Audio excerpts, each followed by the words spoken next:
Okay, so maybe let us introduce our guest today. So first we have Michał Gdak, which you may have already seen on the monitors for the past 2 days. Yes, so Michał leads ML and software engineering at Snowflake, and his work spans novel algorithms in multimodal data processing, robust information extraction, and AI optimization for enterprise. And at Snowflake, he leads engineering teams on products like Document AI and Cortex Functions, enabling data-driven AI at scale.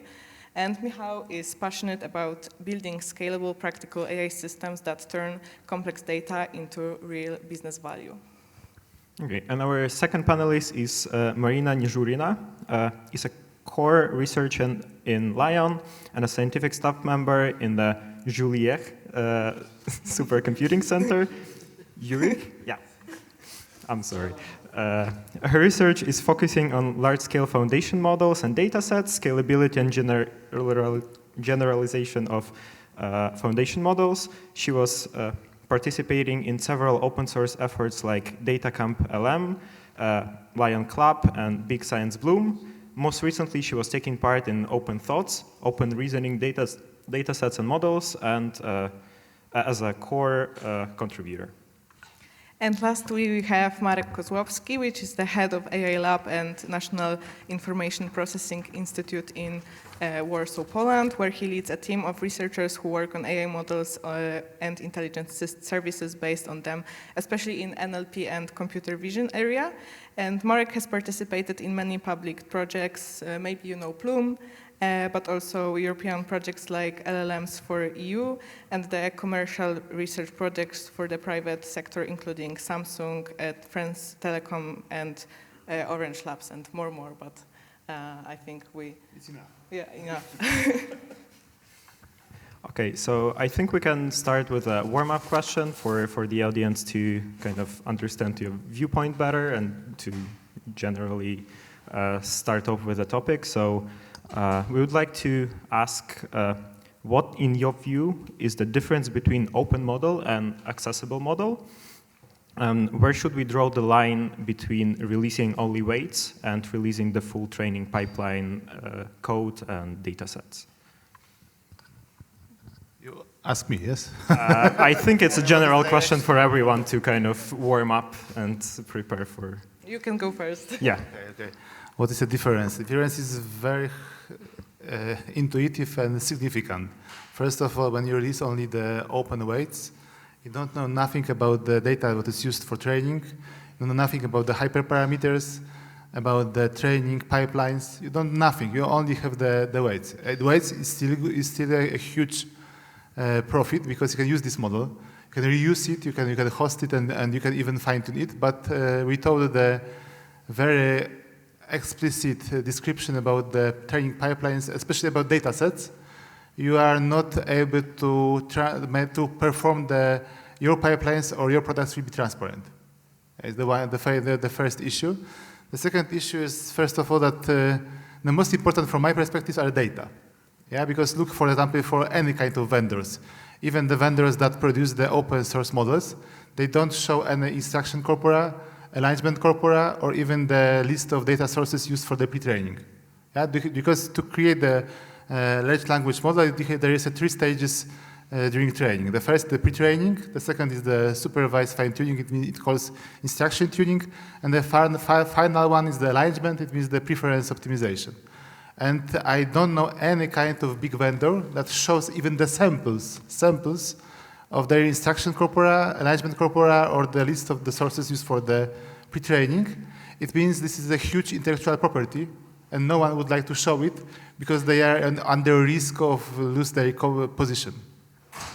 Okay, it's for warm-up. Okay, you want to go next? No. Okay. So I would start with the why question.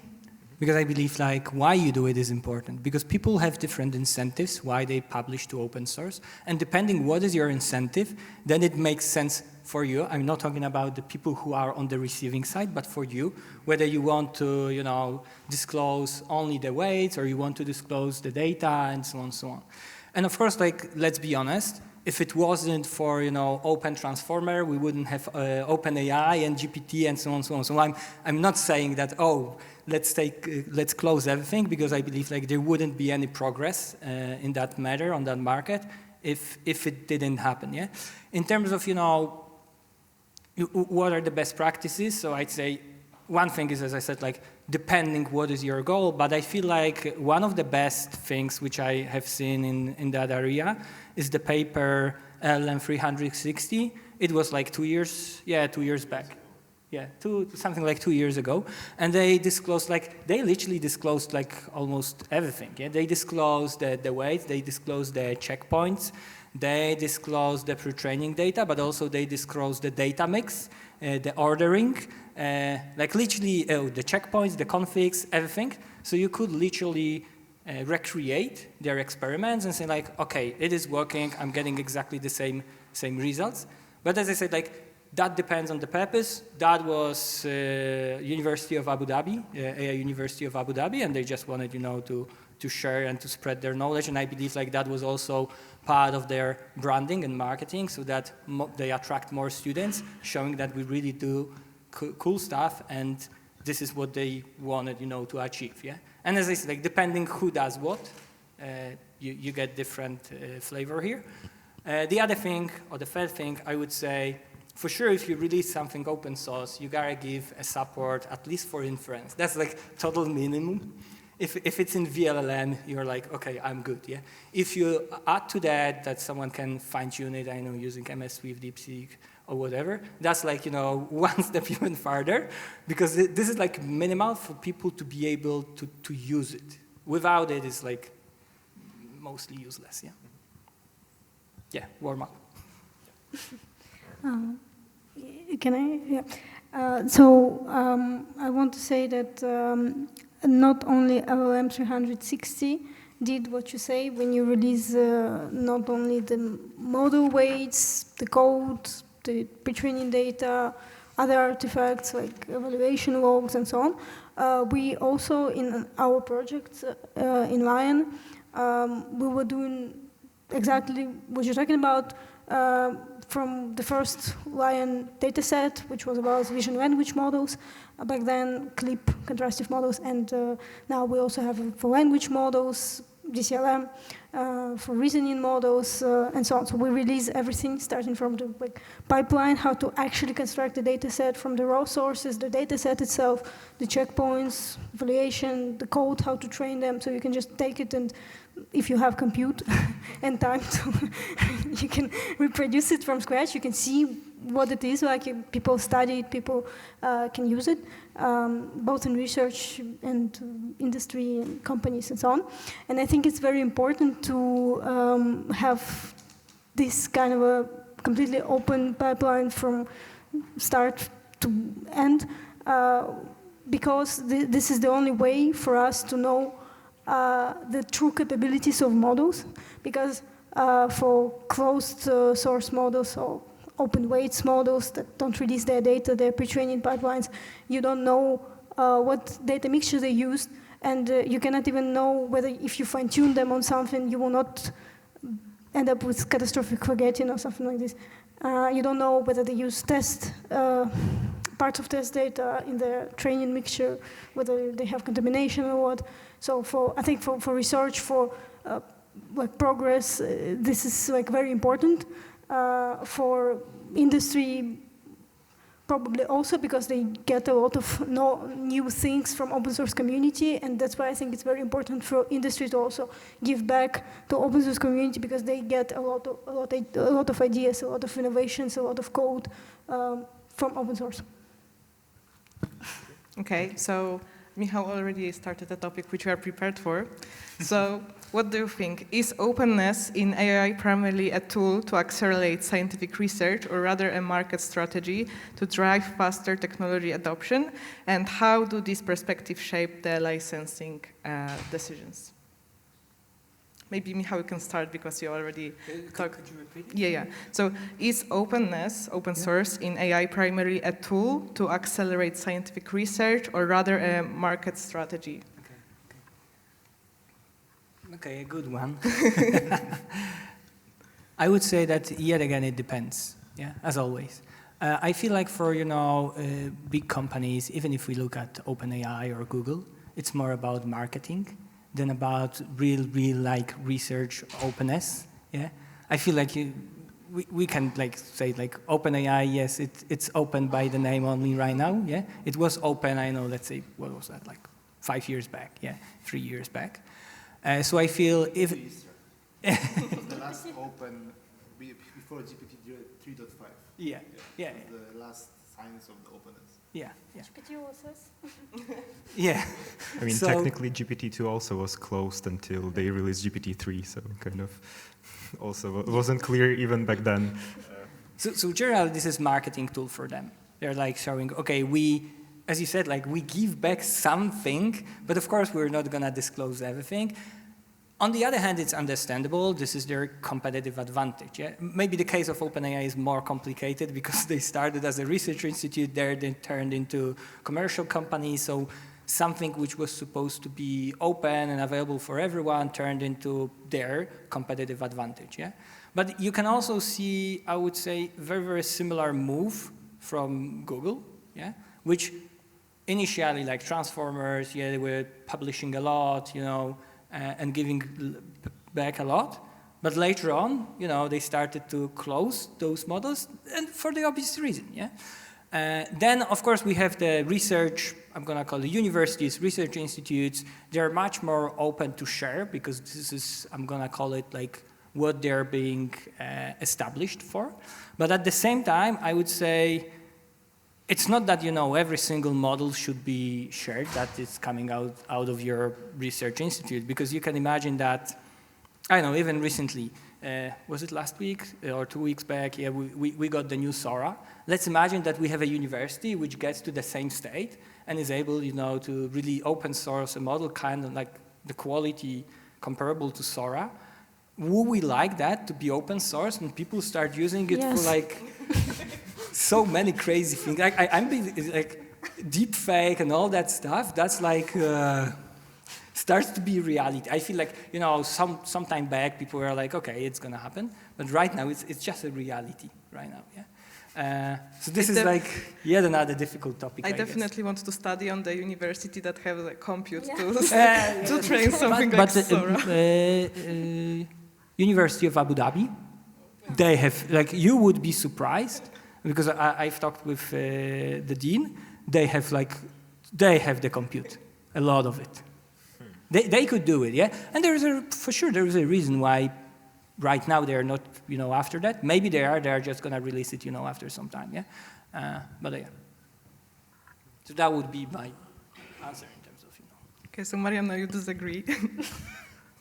That's good. If we disagree, at least there's a discussion. Yeah, exactly. So I disagree because I think that even though I agree that, first of all, I don't know about the University of Abu Dhabi, what this would be releasing, but overall, of course, research institutions and universities don't have that much compute.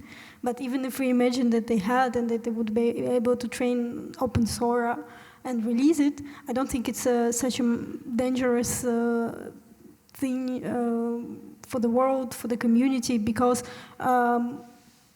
first of all, there is already Sora, and you can generate deepfakes with OpenAI if you have subscription, if you have API.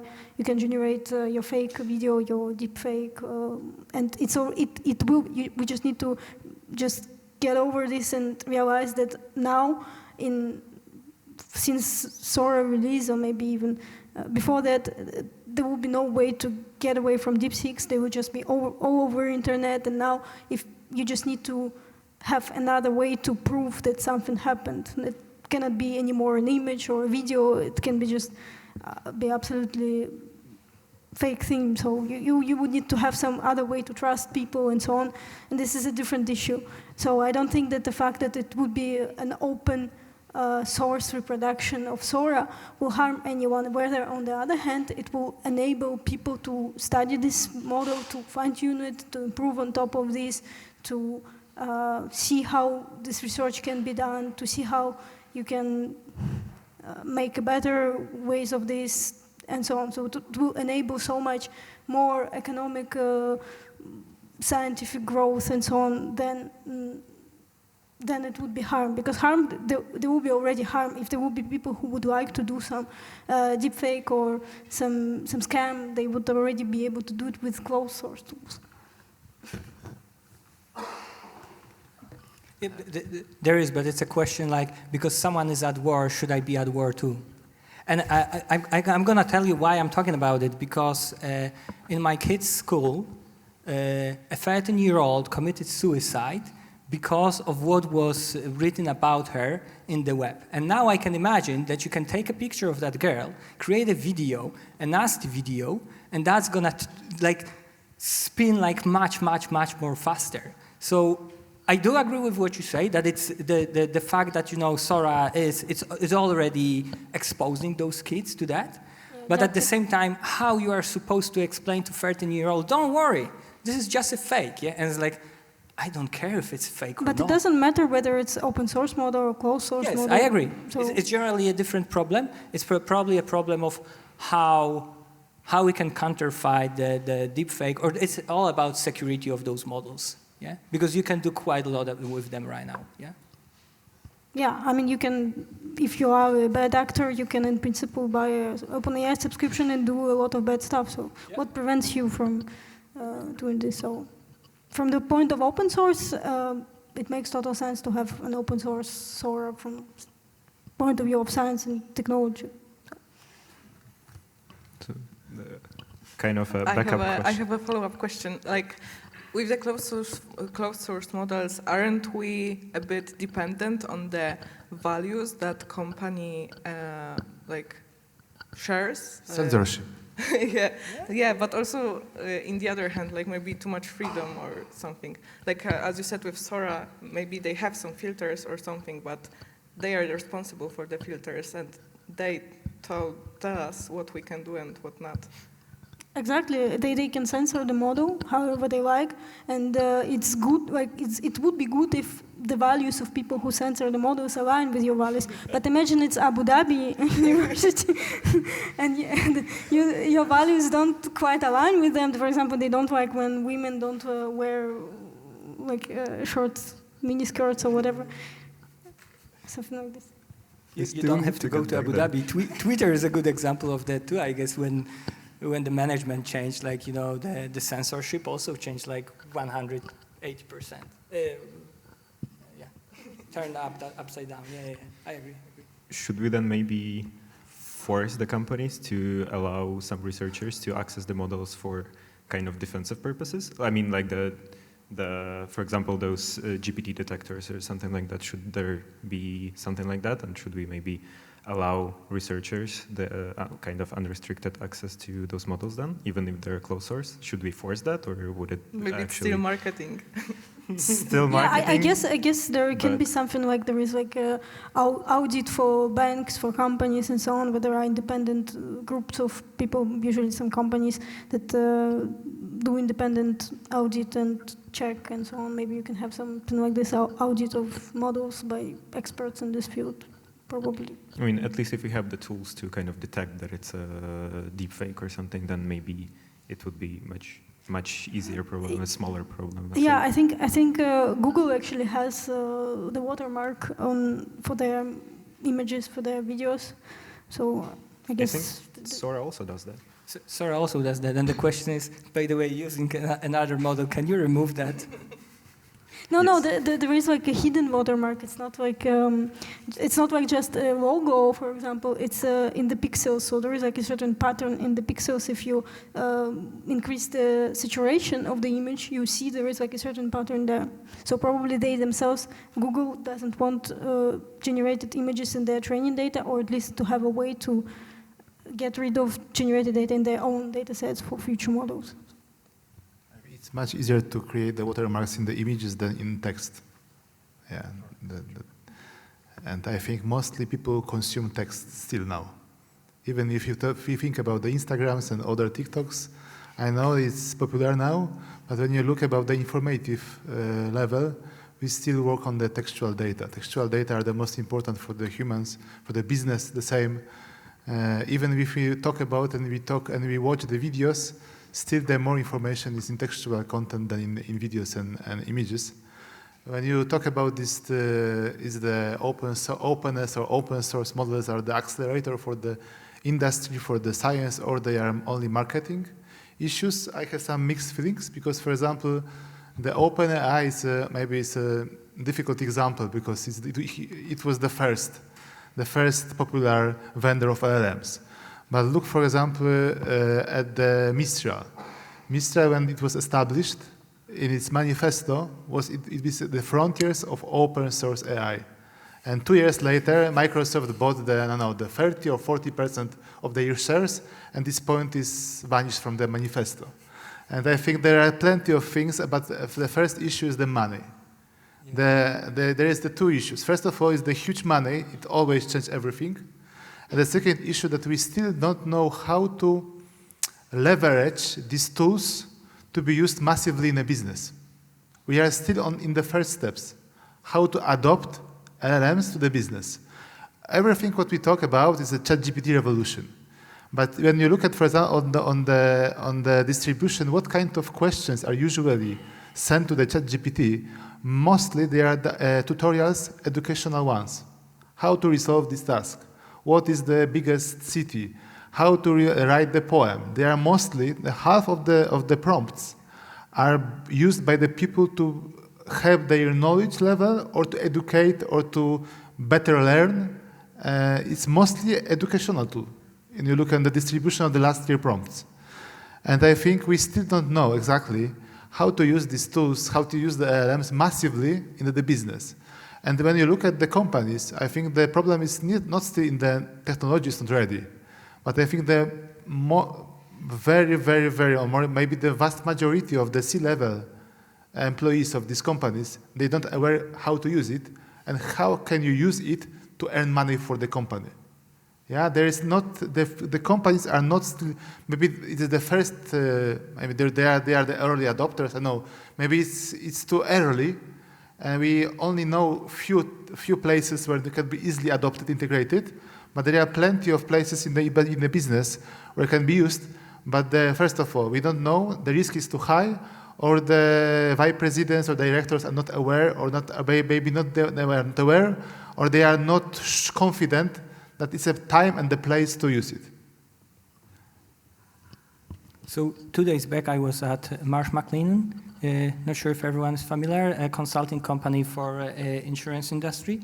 So I was taking their part in discussion about AI. The biggest problem they said is one thing, the data, because the data is so scattered across different departments. There's no, even PKOBP, the guy was there and he's like, we don't have chief data officer. Yeah. So that was their first point. The second is the regulations and usage of AI from their perspective, because they are highly regulated, like financial institutions, but then you go to medical. Oh, medical is also regulated. So then if you go from market to market, it turns out that everyone is somehow regulated. And it's like, this is our problem. If you go to the CEO level, at that level, everyone says, yeah, sure, we want to do AI. Yeah? The only problem is that they have their own constraints. If you look on the market in the US, I feel like, of course, they were always, adopting technologies much faster. But what they also realized that there was this model introduced by Palantir, 10 years ago, forward deployed engineers. And now every single company in Silicon Valley hires AI forward deployed engineers. They put them at the customer side, take the most pressing problem, the problem which is driving the most value, and tell them, solve that for that customer. And that's how they building adoption. But I agree, it's early, yeah? It's not gonna be, from day 1 to day 2, you're gonna jump 100%. However, if you look on the market and evaluation of those companies, these show something different. You buy dreams, yes? Yeah, a lot of movement on market, as you said, like money, yeah? However, there's no real money behind it, yeah? Because it's all inflated through. Yeah, they're called how it's called the easy money. Yeah, they are the fund that they're produced by the vehicles, the angels and the fund investors, because they have this money from the COVID and other investments, and they have to move this money. It's not that, even not that, because if you look, for example, OpenAI said we're gonna get, I don't remember, like 10 gigawatts from NVIDIA, yeah, and someone said like, oh, that's 100 billion contract, yeah, but there was no money behind it. They just bought a stake in OpenAI because we think that OpenAI at that point is worth 500 billion, so you get 20%. So it's all inflated. There's no actual money behind it, which is also like, you know, another story how you can just by saying that, oh, I'm going to spend 500 billion, and then you say, oh, I'm going to pick you, and you. Yeah, perpetuum mobile. Yeah, you inflate the market, and then you're in that,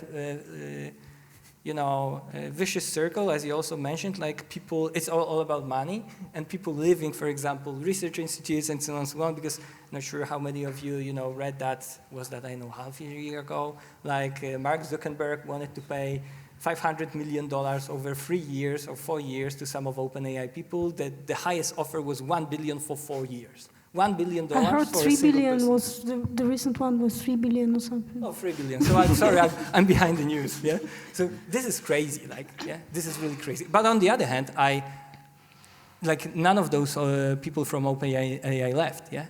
So they feel they have to feel strongly about Some left. Or they earn too much. So some people left OpenAI and Google and Thinking Machines, these other companies for Meta. But what is not all of them, yes. But not for Facebook. For Meta, yes, for Meta. But what is a risk, I think, generally, because we still live in the places where the big tech companies are gathering the best talents, and they have also money to build the huge data centers. And for example, in 1 year or in a few years, if you would like to train for example, not the 8 billion parameter models, but for example, the 100 billion parameter models or 300 billion parameter models, for example, something similar to GLM from Chinese company or the DeepSeek, first of all, maybe you will not have enough people or high talented people to build it. And the second issue, you have to have at least a few thousand GPUs. And who is able to buy a few thousand GPUs? Only the companies that have already money. Yeah. If you have money, you can invest this money and work on that. If you don't have this money, it's very hard to be a competitor. It's very hard even to teach now if you don't have hundreds of GPUs. Yes. So if we're in the topic of money, we actually have another question for that, Dima. Oh. How much money do you make? Accomplished. I was actually thinking if we maybe have some questions from the audience first, since we are in a topic that may be painful for some of the people. Before the money, some questions. It's actually but on the topic prepared if you don't. Yeah, on the topic of... We like the money, okay, so Dima, let's go. Where's the money? It's also connected to the AI Act, which Michał also started, so... I mean, yeah, we have a lot of topics actually regarding everything, but maybe since we already touched on the regulations and money. Yeah, and money, then maybe let's touch on AI Act, because it's again, it was a big news a few years ago, and now we actually start seeing the effects of this regulation particularly. And one of the most pressing points, I think, currently, because it started like a few months ago, is regulations such as AI Act require detailed disclosure of the training data, summaries, and testing procedures for big enough compute. So for almost virtually all of the LLMs, they would require you to... You cannot open source the model until you kind of do a big essay on where is the data coming from.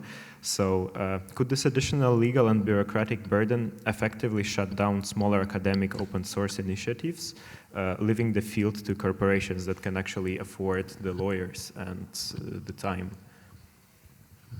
I think there are two questions there, at least yes, three, I think there. That's a big one. First of all, the AI Act, it was the first AI Act regulation was about 1 year ago, about the high-risky systems, about the high-risky profiling. Only the models that were under risk of profiling were under this regulation. Only this, the second AI Act regulation was this year, August, and this is about the general purpose LLMs. Yeah, but I think from this perspective, it's only the model card. You have to provide the model card that you show what is the procedure, how you train your models, what data you used, and for example, what is the estimated time of this training and so on. It's like the same is in the projects. You have the project card, now is the model card. But I think that if you are a big vendor, you can do it even briefly, because you have lawyers and they are not under the risk of the AI regulation. Or like the Meta, you can say that these models are not for European Union. If there is some AI Acts regulation that are bothering you, you can say that, of course, if you are trying to regulate it, okay, I will not show you the models. I will not to enable you to use these models in the European Union. But nevertheless, I think it's still some good step. Maybe it's too strict, but I heard last time that the European Union will try to under-regulate it, yeah? To go a little bit less strictly. That it seems to be more strict than it used to be, than it will be. But I think it's still a good step, because even if you don't have the huge information about exactly what was the training pipeline, you have even some hints what data were used, even not all of them, but maybe the 50% of them. It still will give you some information, and still you have this possibility that, for example, what was the test beds that the model was covered before the releasing. Always, as I mentioned, some information is better than zero information, and this model card, it can also works. But still, I think the European Union is over-regulated. Yeah, if you look at the USA, there are no AI acts, there are no USA acts, there are no any others. They have some regulation, of course, China. but not general, but maybe from the financial issues for the branches, but they are not focused on the LLMs. And in European Union, we create the regulations focus on LLMs, mostly LLMs now. And to some level, as I mentioned, it's always the same. The truth is in the middle. To some distinct, it's a good movement, but if you move too far, you will kill lots of players, even if they are they are the honest one, and they try to do it properly. I mean, you see that US has OpenAI, Anthropic, Google. China has DeepSeek, JLM, yeah, all these models. Kimi, Quen, yeah. And EU has EU AI Act. So this is the priorities here are clear, I think.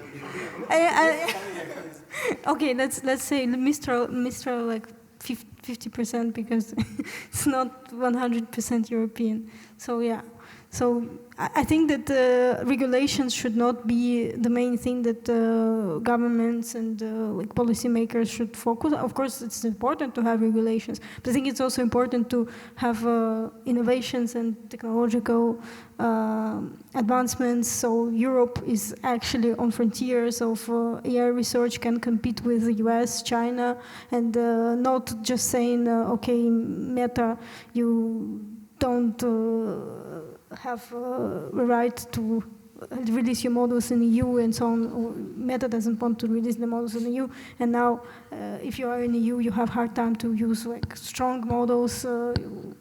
So I guess the first thing that Europe should do is actually to build like strong infrastructure, strong ecosystem that at least can compete with already existing strong producers, companies, institutions, and so on.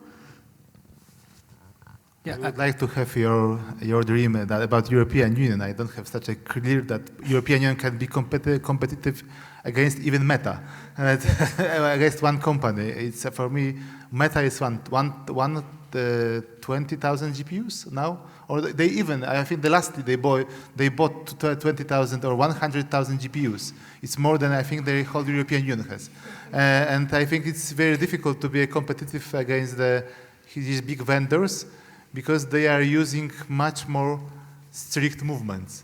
They don't stop. They still buying and still invest. And what is the most tricky, that most of the people that they work there, they are from European Union.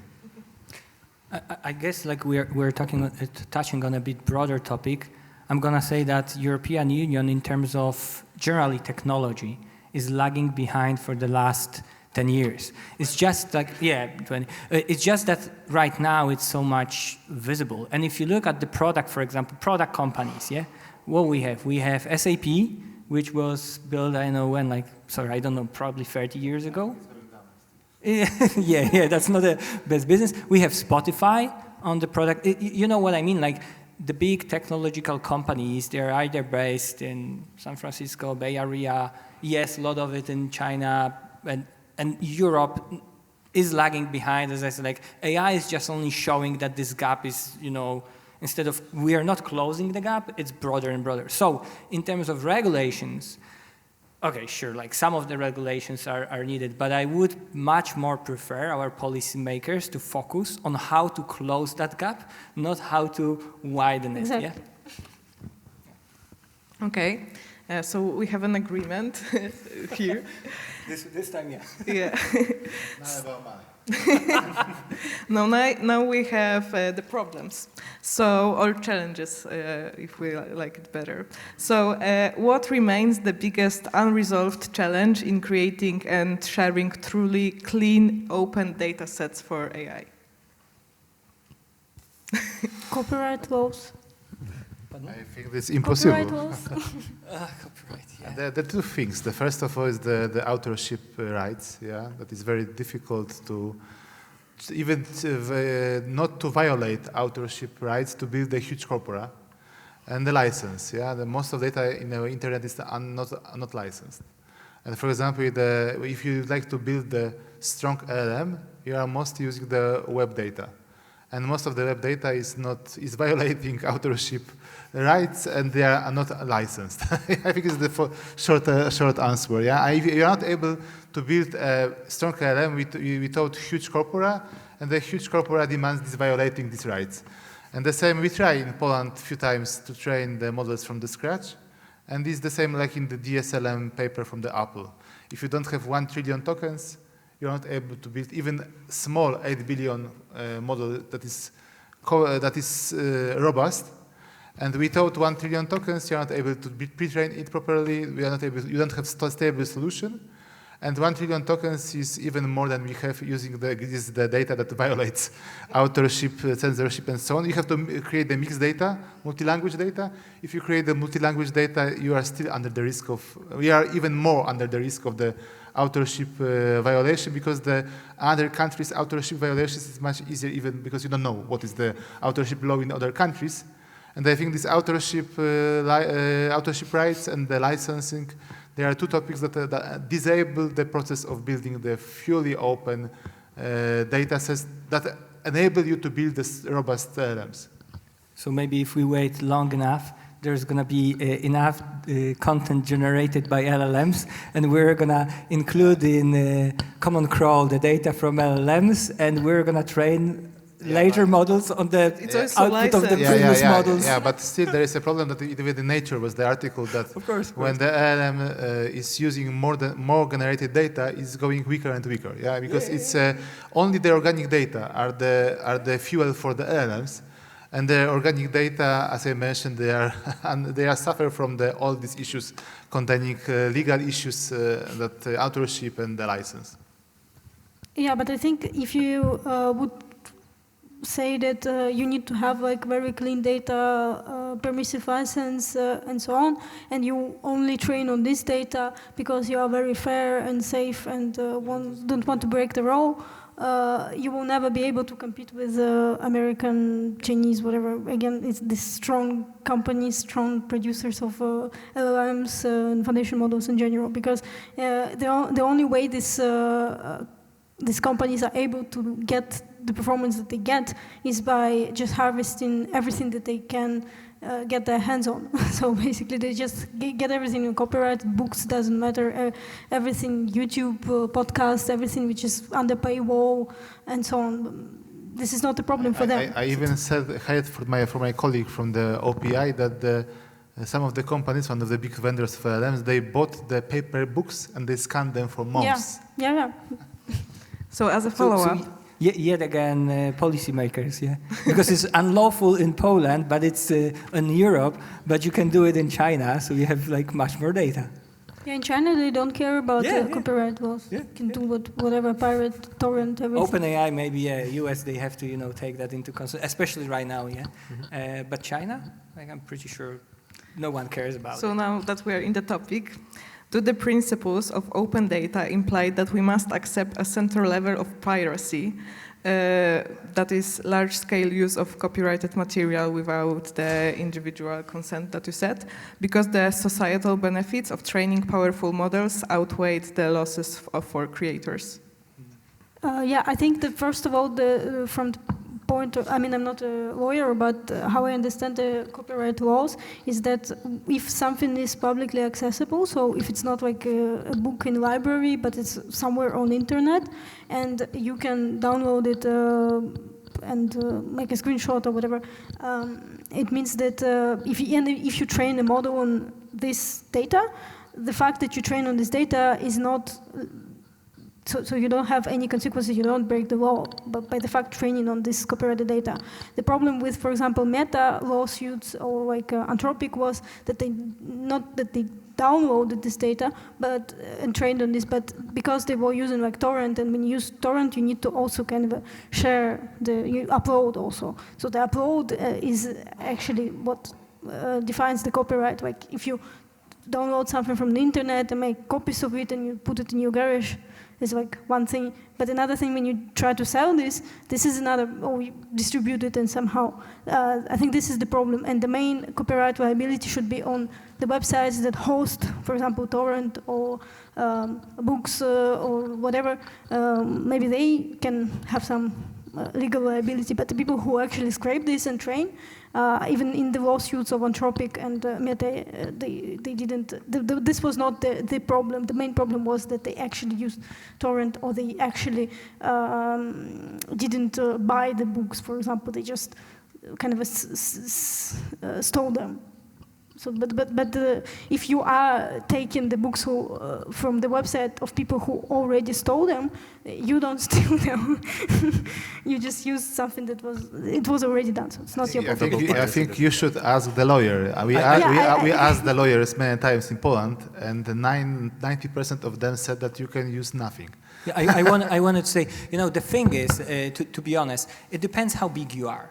If you are small, then you can steal whatever you want, and everyone is going to be, okay, like, I'm going to sue you, like, what am I going to get? Like, how much you can pay me? I know, 100,000. Okay, if Google steals something from me, I can get 1 billion from them. Okay, that makes sense. I can probably get a couple of lawyers. They're going to get 100 million from it, and it's going to be still 900 million for me.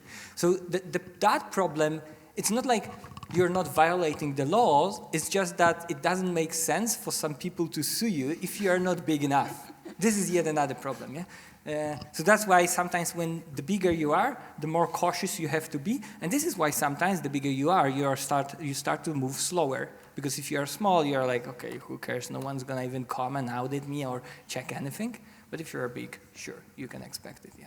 Yeah, and also I know that in Germany, for example, there is like an exemption from copyright. So if you're a researcher, you work in a research institution or in university, you can download any data, you can do whatever you want with this data, train a model, doesn't matter. There is no, as long as you don't. You can distribute it, that's like Yeah, for research purposes. So but for research purposes, you can have whatever license. In Poland, this is somehow maybe not so soft approach, but generally we can use data even if they are, of course, if they are not banned. Yeah, if there is license, not saying strictly that you are not able to use it. If it's gray data, there is white data, it's open, fully open. Gray we don't know, and the black that is forbidden. We can use the gray data and the white data and create the models, but only for a scientific purpose, for research purpose. You cannot commercialize it. If you talk about the commercialization deployments that are on a huge scale, you have to be as clean as possible. I am talking about the Polish case. I don't know about the German case. But if it's a commercial model, I can talk about commercial models because we do them internally. Some of them we open source, like data lineage, checking the licenses of every single. It's when we even started to use common crawl, we had to validate almost the URLs. And it's like at the URL level, okay, those are the URLs, okay, these are good because they have, I know, GAF in their domain. It can be changing, yeah, because you have course, to, at the point you learn your models, you can check this URL. Yeah, but for example, if you create a manifesto, a few weeks later, it can be... That evaluates. But my point is like, yeah, you gotta be very, very careful about it. Yeah. And I think it's a very costly play. And it's like, costly, that's one thing, but mainly it slows you down. You know, like you'd like to jump on something and you see like, oh, I'm lacking, I know, 4 trillion. And it's like, oh, I have here the data set, it's 4 trillion. And it's like, okay, the license is permissible. So you as a researcher is like, okay, let's jump on it and start working. And then the legal comes in, oh, where did you get that data? Have you checked what's in there? Is there a PII data? Oh, maybe there is, I don't know. Like, oh, if there is a PII data, you gotta redact it. It's like, okay, now I'm gonna redact like what, 4 trillion tokens? Like, come on. Yeah, but I think the problem is not only about the web archive, web data, but also if you have the big customer, from the financial company, even if they have internal data and you would like to use them, the barrier to use it, there is plenty of steps the same. Can I use it? It's anonymized, or maybe not. Maybe there is too risk to use them, or maybe there is no regulations. But I think even if you narrow the problem from the open internet data to the internal data that is the property or the asset of the company, it's also the very, very, very hard to get them from the company and to get the chance to train on them. So like we as a commercial entity, we never train on customer data. Customer can train on their data, but that's also kind of not so trivial because if they want to train, they also need to classify that data. Because if there's a PII data, credit card numbers, parcel identification numbers, you just need to get rid of them before you start training. So it's also, yeah. It is time consuming, but if you want to do it, you gotta do it, that's one thing. And secondly, you gotta be mindful of what is the benefit. Because, as you said, it is costly, it's time consuming. Yeah, you gotta be aware like, okay, I'm gonna get that much out of it, yeah. But for example, first of all, I think that even if you're in a company, you can collect, I'm not saying that you should, it's not an advice, but you can, in principle, collect like license data and so on, and train a model on this, because you would at least have like a baseline that if you train on permissive data, how you can compare to. So what you are missing or what you're not missing, maybe it's not a big difference, I don't know. So that one I agree, mostly of course, yeah, depending on the license. That I agree, you can train, you can define your baseline, but of course you can't release it to customers. But you can set the baseline. It's like, okay, so this is where I can get, if I get all the data in the world, the best data, that's where the You can use this model, this strong model, hopefully that you obtain from not getting. There is no advice. To distill, to generate synthetic data, for example, from it to train already kind of your permissive model, right? So there are ways to make models open source and strong without, let's say, directly violating any laws, unless we have like some way to affect policymakers to actually allow people to have more fair use of, let's say, fair use in the sense that if you're gonna release the model to the public, you can also have a recipe how to construct the data, so people can reproduce what you do, and at the same time you don't infringe any copyright laws. You mentioned the distillation, that you can use the strong LLM and distill it, and they create the data that seems to be okay, but that it's like they are stealing from the something that was stolen. That you think that if you steal that was something that was stolen, it's okay, but but at least you don't release the actual copyrighted data. From this point of view, it is better than training on copyrighted data and having the model released without people even knowing what you used. Yeah, but if you think about the model as a compressed knowledge, so you're just gathering things from whatever is possible, you compress that knowledge, I would say that I can at least, in my mind, draw some similarity to, for example, Spotify. They gathered, whatever content on the internet, they maybe not only, not the internet, but they, you know what I mean, like they gathered that knowledge, that content, they are sharing it, so because they are sharing it, the authors are getting something out of it, something like some of them are making good money of it. In the case of models, of course, that doesn't work. No one has come up with that mechanism. It's not so easy because like now define which article drove the model to, I know, to, generate those tokens. This is very, very difficult. But I don't know, maybe that's, long-term, some of the solutions to that problem, other than, telling everyone who created some content in the past and like, sorry, you are deprived of your rights and this is what it is. We can't do anything about it. But because I can sympathize with those people who created that content, like, come on, like someone literally like robbed me of something which I created for the last 10 years. That's why you need to have open source, because open source models benefit everyone. So if you train something and you release it, and people, for example, if I have a blog or whatever, and OpenAI, Claude, all these scrollers come to me and scrape my data, everything, it's better to be able to use the model. If it was also the problem of the release the open model, only release the open model, that is a compression of the knowledge of the whole civilization, of the whole everything is in the internet, it's okay. I think the problem is a step further. For example, it's not to release the model that is a compression of knowledge, but it's a problem if someone uses this open model and earn money on that. There is a problem. The model is not. The problem is not in releasing the model. The problem is how someone else is using it to earn money. If it's earn money, how this money should be distributed downside. It's the hardest. Everyone benefits, that's true. But then, so if everyone benefits, why some people make money and I don't? If I host the model, if I bought a GPU and host the model, I should be paid for this. I host the GPU, I spend energy on this and so on and so forth. It is a valuable thing. You can host the model yourself, but it's more convenient to have already API and someone hosts this open source model, which is more useful, more convenient for people and so on. Why people should not make money from this? It is a completely fair thing to do, or some people might fine-tune the model or build some other things around it, other infrastructure, I don't know, and make money from this. Why not?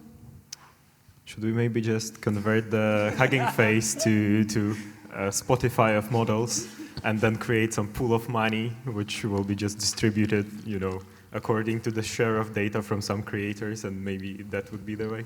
General income, yeah? Like subscription. But for creators who actually did something. Yeah. So let's just create the Spotify for models. Startup idea, guys. Let's start. OnlyFans, but for sharing your data, and you have a subscription, and if anyone wants to use it, they pay a subscription. Yeah, I mean, I think the main difference between Spotify, like how it works right now, if you pay subscription for Spotify, then you listen to music, and then you don't need to pay anything else. If you pay subscription for Hugging Face, you download the model, you need to host it somewhere, it also costs money. So you need to pay for just accessing the model, and then you need to pay for just running the model, so it's like quite expensive, don't you think? I mean, I don't know what is your prices. Someone will gonna solve, like it's getting cheaper and cheaper, so at some point, someone's gonna solve it, but it's not as trivial. It's not like, apples to apples comparison that we can say this is just identical situations. Like more drawing comparison, yeah? So I think the last question for us, because we have the opt-out mechanism, and the question is this a genuine and effective tool of protection or merely a political safety value? Wolf, sorry. So the opt-out mechanism, so you can told that you don't want the data to be forgotten. Oh, but you mean the GDPR? Or sorry? You mean the GDPR or? No. I think mostly in the US, it's that you can, for example, go to Meta and say, I don't want you to use my data. Like it's, I think, a recent thing that was added to Instagram, for example, that they cannot use your data to, for example, it's mostly in US because in EU it wouldn't pass, but I think the idea was that they can actually generate ads using your photos, so they can just deep fake you into the ad, and you can opt out of it. At least for now you can, but shouldn't be opt-in, like I want my photos to be, but imagine there are a lot of people, especially like older generations, that don't actually like tech savvy, they don't know what are the tricks? Don't they just post grandchildren or whatever, and they don't know how to opt out? Because if I remember correctly, Facebook interface is not like user friendly, especially for like people who are not really familiar with it. Maybe this is why they are rolling this out on Instagram, so there are more tech-savvy people, you know, because the Facebook demographics is older. Like, for example, it can be like just some pop-up window, would you like your data to be used for ads? And people can say yes, no. But like, they have to know that your data is already there. Mm-hmm. So, and for example, if you have a huge corpora of data and you want to find a photo of this specific person, for example, they retrain the model or make somehow forget that photo. So, do you think this is effective, or this is just like a point for big tech that they can use it and they are safe then for any lawsuits and so on? You know, when you said it, it just recalled me, you know, all of those cases around Rafał Brzoska, for example, you know, like there was Martyna Wojciechowska, Piotr Kuczyński, like, you know, a lot of those ads which were abusing their them as public figures. On one hand, like, it took, I know, Meta probably to block Rafał Brzoska. I know, like, it took them like 1.5 years. I know, something like that was horrendous. Yeah. So on one hand, we say, oh, they're gonna have that mechanism to opt out. On the other hand, it takes 2 years, you know, to block ads with a public, well-known public figure. I would say that should be like that should be the default. Like they should be already like there are so many complaints on that matter that they should already, you know, be doing it. The fact is they're making money out of it. So it's like. It's maybe unethical, but still they do it because it's money, yeah? So my point is like, yeah, as you said, like it should be like by default, sorry, like you don't use it. But I also, you know, like capitalism, I know how it works. Sorry, it's always about money. Money solves all the problem. I guess Larry Ellison said it, yeah? I guess that's the case. They're like, okay, we're gonna drag our feet on that as long as possible because probably, I know, it gives us, 10% of our revenue.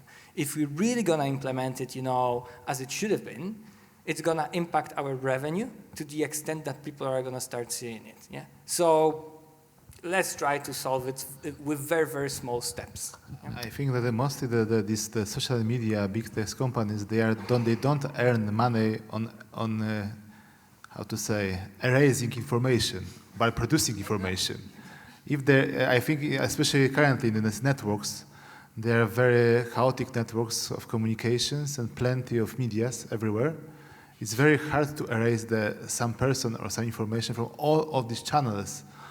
Because very often this information is fluctuating in the time, and the same issues. For example, the erasing information from such chaotic and very complex networks, it can be very costly. And for the companies, the most important is to earn money, not to waste money. And the opt-out is the legal. If this is illegally obliged, we have such I don't know, the department or the procedure. But you have to wait a few months. Yeah, like the throughput of that piece of organization is so small that we make sure that we don't spend too much. You have this organization. You have that option, yeah. But tying it back to the previous kind of discussion, is it even effective since we already kind of accept the piracy? So like we will erase this data and then it will come back to the training set through some other means or whatever. Yeah, I think that no matter whether you say yes or no, opt out or not, if you have account in one of the social media websites, you already have to be prepared that they have your data and they do whatever they want with the data. It is true. I think even if you should be like very delusional if you think that they don't do it. They do it, and I don't think that there is a way to stop this unless you want to just leave all these platforms and never register and never create a new account. But your old account will already be there, so don't worry. I think it is not such an issue. It's already there. So should we just accept? Should we just accept it or just fight it? I think we should accept it as a fate because this is how this economy of free products, platforms, they offer you some value. People use them to connect with other people, to share, to have some meaningful communication, whatnot. And this is what Instagram, Facebook, all these corporations, they do. They show you targeted ads because they collect your data and train their recommendation systems and so on. So we just have to live with this. There's this social dilemma, and in that movie they said, like, if something is for free, you are the product. Exactly. And that applies to all social media, no matter which one. Yeah, you are the product in the end. Okay, so do we have any time left? One question, maybe? No questions? The money one, yeah? You already understand the whole fate of life. If not, maybe I can have one. Like, in what scenarios would it be actually not appropriate to share the model? And I'm especially interested in Marianna's opinion.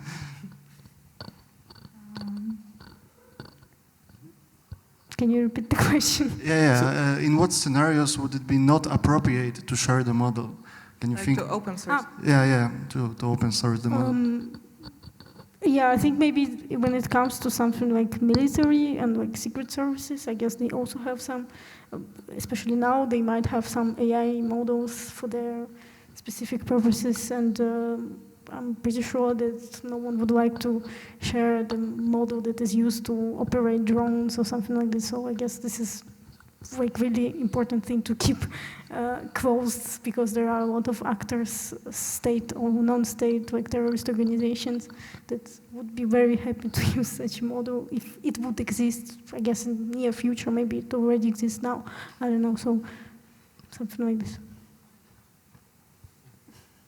I think the open source Sora would be also a bad thing for the society. So I have enough AI slop in my feed already, so yeah, but we really don't need any more. But this is all produced by closed source models, so it's not the fault of open source. Can you imagine how much there will be if I don't think it open? will be much more. I don't think the quantity, and I think it depends on the people. There are just people who create like hundreds of agents in parallel who do this stuff. It's quite cheap. But I guess Sora right now, it's closed network based on subscriptions. They, like, within 5 days they got to 1 million people, and just with that 5 days and 1 million people, your feed is already, has shitloads of Sora videos you really are not interested in, but for some reason it keeps on popping up. Yeah, OpenAI wants to create a social network with Slop. They already did, no? Yeah, they already did. Slop talk. This is exactly where the Sora model is available, yeah? And this is like where all that is getting from, yeah? But as I said, like right now it's based on subscription. Last week, they ended up with 1 million users after a week, yeah? Yeah, they're just short on GPUs, but don't worry, they have this contract with NVIDIA. They will buy new GPUs and they will be able to serve more people, more Slop producers. But that's also scary, to be honest. Because you can, if you look at it in the long run, you can literally think of, Minority Report or like those kind of movies, like a huge corporation ruling the world. Which Why not? Didn't happen, never happened. I think that in this case, the OpenAI could be called open intelligence. They have so much data about the people and the industries that they can sell this data. Okay, so thank you very much for taking a part in our panel. Let's have a round of applause for our